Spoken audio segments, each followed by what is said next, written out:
Put your love in the oven, but don't set the timer. Keep an eye on it though. Love unattended can leave. The smell of your charred slip up lingering longer than you'd like. Get your ingredients ready, but don't be afraid of modifying the recipe. Have extra supplies on hand, taking the liberty of adding personal pinches and desired dashes. Create a concoction devoid of the expectancy of wedding cakes, soufflés, and bakery displays that not always, but often, look better than they taste. Don't open the door before it's time. Just because you're hungry doesn't mean it's time for dessert. And don't expect dessert to fill you up like dinner. It wasn't made for that. If you open the door too soon, overly eager to feast, first of all, wear your mitts and handle with care because, well, love can burn. Don't try to fool yourself that an undercooked treat could be satisfying. Simply restore your patience, return your work in progress to a slow and steady heat, and let it sit for as long as it needs. Hope for the best, but know full well without disappointment that it likely won't come out like the picture.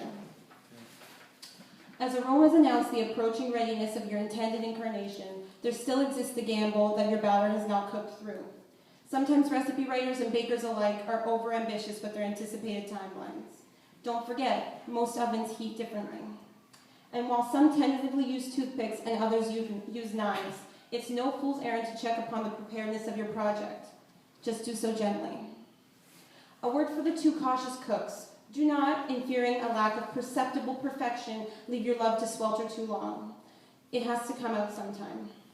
Taking something out at what might seem like a minute or two too early usually doesn't make a difference in the long run, and an overcooked creation can be just as unpalatable as a half-baked one. Give it time to cool. If even after your finest efforts what arrives is not what you'd expected, don't be too disappointed. This is the most common result, especially for the uninitiated.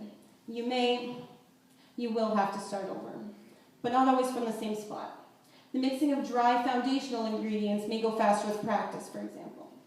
And even though you will misstep. Remember, there are always enough ingredients.